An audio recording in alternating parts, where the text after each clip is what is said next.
Grace Reformed Church with Pastor Bart, and we are going to talk about mental illness today. So I have a few questions for you to get your perspective, especially as a pastor, a pastoral perspective of mental illness in the church. Our first question is, why do you think it's important to raise awareness for mental illness in the church? It's important because, one, there are a lot of people out there struggling with mental illness or have someone being challenged with mental illness right in their immediate family.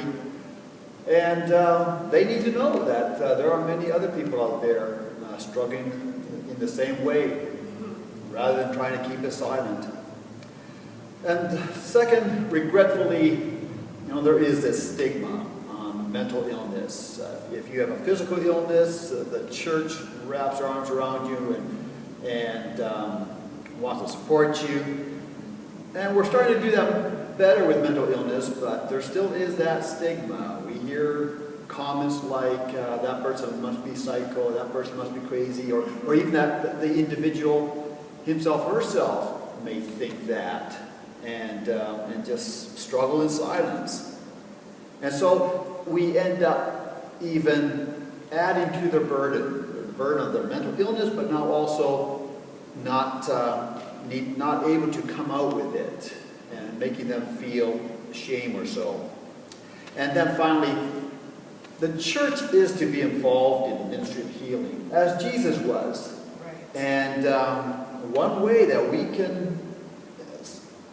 can fulfill that mission of healing is by making people aware of mental illness, helping them through that struggle towards healing. Those are some great points. So basically what I'm getting here is that it's so important to empower people so that they can be able to be better ministers, and so that those who are afflicted and affected can be ministered to.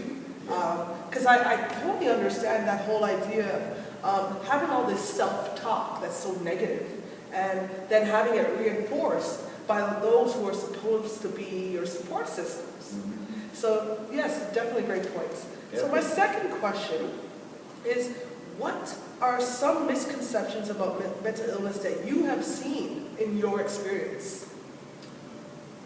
The misconception of I must be crazy, or I must be psycho, as I mentioned already. I've heard people say God is punishing me for something, and what could it be? Or parents struggle with why is my child struggling with mental illness? What did we do wrong in raising up our children? The misconception of not using medicine or drugs to help in the cure. Somehow that if you struggle with mental illness, your faith is weak, and you need to muster up more faith. You need to somehow come to God in prayer and find healing that way only. Hey, I don't want to at all minimize prayer. And with all healing, whether physical or mental healing, we need prayer. But there's no reason why we say to the person with a physical ailment to, see your doctor, but we don't say that to someone struggling with a mental illness. Right. We are whole people, physical, spiritual, mental people, and yes, God has gifted us with medicine and with drugs that can help towards the healing. Mm-hmm. It's not the whole solution, but anyways, I'm preaching a little bit too long on that. So yeah, those are some of the misconceptions that I've heard, and there's probably more. My faith is too weak. Anyways. Yeah, those are great points. I like the part where you're talking about this. Just it's almost holistic. That treating mental illness needs to be holistic, whether it's the physical part, which could, even the chemical side, or the physical side, and the social side, and there's just so many different elements towards providing support to people with mental illness, and it's not. And sometimes in the church, we're afraid to take on the idea that medication might be important. For me, when I was going through my bipolar and choosing to take medication, I fought everybody. because I just thought that this was something spiritual, and you know what? Don't mind me. There are some elements of some mental illness that does have a spiritual layer to For it. sure, yes. However, we do have to acknowledge the chemical side at times. Yeah. Because if there's a chemical imbalance, it can only be treated with chemicals. So I like that point that, that it is holistic. Which is going to lead me to my next question. How do you think we can better equip members of the congregation to serve those with a mental illness? One, more awareness, more education about mental illness, bringing it to the forefront. Two, allowing those that are struggling with a mental illness to have a role in the church, that we don't ostracize them and say, well, first get better before you start serving in this capacity. But use their gifts in spite of their struggles with mental illness. Financial support is a third way which we can help. Yes, therapy costs money, and sometimes the people themselves don't have the resources. So as a church family together, we can help carry one another's burdens by sharing in that financial burden. We are part of a program called Congregational Assistance Plan that allows everyone to access therapy without any cost to themselves. But as a church, we pay for that. And then inspire hope in these people that a better day is coming. Yes. They don't see it yet. They only see darkness often. Or that, just the bondage, but we can inspire hope to hang in there. A better day is coming, as the scriptures promises us in so many ways. And then finally, those that struggle with mental illness sometimes just are not able to pray. And we can say, that's okay. We will be the prayers for you. We'll be the surrogate prayers for you during this time. Don't feel bad about that. It's not like God only connects with individuals, but God also connects through a community. And so we will pray on your behalf. Right, it's that we will intercede for you. Exactly, standing in the gap for them. Wonderful. I like that. That's one thing I have to say I agree in regards to your second last point, which is hope. There have been many times that when I was going through the depression side of my bipolar disorder, I felt hopeless. So if it wasn't for me having a church to force me out of my bed and to put on clothes to take a shower, and to be greeted by people who would give me hugs and give the encouraging words the best that they could. Just those little things do go a long way, and they do help someone who feels hopeless, even though they may not be able to resonate with what they're saying. They still feel, it's like, you know what, I have strength for one more day. And for me, that was the case. Whenever I'd come, I would be suicidal that whole week, and then I'd come to church, and then I would feel, okay, I have strength for one more day. And I think that's the importance of a church, a community, is to provide that support and that positive environment, yes, that positive energy, if you want to say. And I like the whole idea of, like the church working together to help with the counseling, because it's a practical thing where some people, myself included, I see a counselor every week. And it was actually through the Christian counseling services. And I wasn't able to afford it, but that organization was able to help me. But that counseling service became an outlet that I needed. And it helped me towards my recovery. So I totally agree with many of the points that you made. Yeah, thanks. Just on that inspiring hope, sometimes I pass on the verse in Psalm 42 where it's a psalm about some struggle and so on, but then the psalmist says, I will yet praise God. The day will come when you will praise God again, even though you may not see it now. It will come. Right, definitely. And that is something I do understand. I was just taking a few days to just kind of reflect and think back of what last year was for me. Last year was traumatic. You know what I mean? There was homelessness, there was prison, there was hospitalization, then there was depression and suicide. So that was just last year. And this year, now there's purpose, there's hope. And throughout that whole journey, people would be saying to me, trying to spread hope inside of me, but I couldn't receive it. Because I just couldn't see it. But you know what? Just because you can't see it doesn't mean you don't need to keep sending it. Because eventually, one day, they will see it. So, awesome. So next thing is, why do you think it's important for those with mental illness to share their stories? Yeah, for acceptance, for education again. It helps to break down the stigma.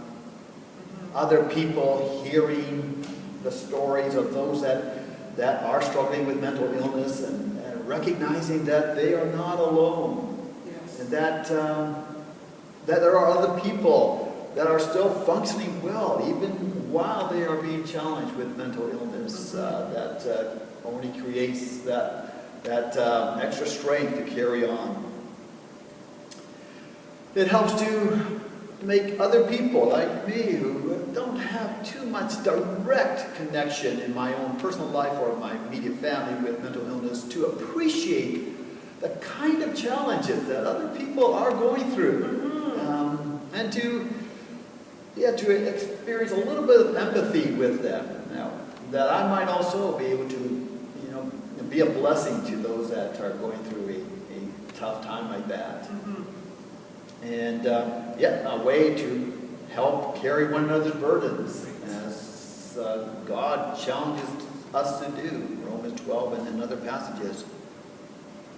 And finally, we need to recognize that a person that's struggling with a mental illness, schizophrenia, manic, depressive, depression, whatever, that particular mental illness or disorder does not define that person. Yes. That there's much more to these people than that particular illness. And just with those struggling with a mental illness, sharing their stories helps us to recognize that there's much more to these people than just the mental illness. Awesome. Great point. I love that last point because for me, because of all the stigma and all the myths, I personally could not, all I could see is that I am bipolar. I couldn't see the rest of the layers of Cleoni. You know what I mean? The entrepreneur, the top scholar, and all that kind of stuff. I couldn't see all that. Once the label came, I am bipolar. Because I felt like that's how the world saw me. And it was only once until I got to the point when I finally started to believe that I am Cleoni, who happens to have bipolar. Right. I separated it because there's so many different layers to us. Yeah. And I have one big example of one of my cast members. He has schizophrenia. And some people may see his disorder first. However, this young man is brilliant when it comes to writing. He could definitely be among one of the greats. Yeah. When he writes and he gets on his pen, he writes with such ease. It's just simple. It's like, it's freedom. Oh yeah, I just created this. Yeah. But when you look at the work, it's genius. Exactly. So, people with mental illnesses, some of us are actually quite gifted. Right, Yeah. for sure. Very That gifted. seems to be sometimes the counterpart, some real gifted people, just some amazing talents. Yes. Yeah, somehow have this other side that they have a real struggle too. Right. And we need to recognize that that struggle doesn't define the person. Yes. And we Yeah, can you're a wonderful example. Oh, thank you. I think it's just so important as a church to be able to recognize the other gifts and the strengths of that person and just pull them out and just kind of carve and work and mold it. You know what I mean? Just like being on the potter's wheel, you know what I mean? Being like the clay. It when it started off as a clay, it was just a lump. But if someone would just take the time to just mold it and, work with the fine edges, we might be able to get something that is so usable and so functional. But it's just about getting people to have that critical eye and the ability to have some patience and time, take time with people. So that's it. I'm so very thankful that I had an awesome, super fantabulous pastor who was able to, reinforce those, that I was smart, that I was intelligent, and that things won't be this way forever. And some of the other church members who were able to do the same thing. It's like, no, you're smart, you're this. Because sometimes you don't believe in yourself. You bet. You're going to believe the lie if there aren't other people telling you, that is a lie. This is the truth. Yes. That Jesus has shown to us in the scriptures. And we need to show the light and the truth and uncover the darkness and the lie. Yes. For people that don't see it always. That's right. Maybe I should mention here too that, it's not like, it's just for those that struggle with mental illness and not like people, that are healthy, like me, let's say. No, we all struggle with brokenness. Yes. I'm no better than the person that struggles with mental illness. I too have, brokenness in my life, and as a community that can help me to heal those edges of brokenness and to bring to the forefront my gifts and talents, as it is with people that struggle with mental illness. Wonderful. Love it. And so with that said, how do you think a show like Happy Home 42, which allows people with lived experience to come and share their stories, would help the church in our community and even our province? Yeah, I think it's great. It seems to be cutting edge to me. I don't know of any other program like it, and this is a frontier that we need to delve into and bring to the forefront much more. Bring it mainstream, that together we may all be able to help one another. Yes. In mental illness or whatever challenges we face. Right. So good going. Oh, Cleoni. thank you. Keep up the good work. Awesome. May God inspire you and energize you and allow you to be used in magnificent ways in this field of mental illness. Awesome. Wonderful. And then I want to know, do you have any final comments that you would like to make? Well, I want to thank you for even this interview, because it's helped me to just review some of my notes about mental illness and enable me to be that much more sensitive to the challenges of others and to help carry each other's burdens and the like. So thank you, and may God continue to equip you and inspire you to be used in this area of mental illness. Yes. You are an encouragement to me and a lot of people. Wonderful. That is so encouraging. I appreciate that. I totally do. So thank you very much, Pastor Bart. Cleoni. So that will conclude our interview. My name is Cleoni Crawford from Happy Home 42. Take care and God bless.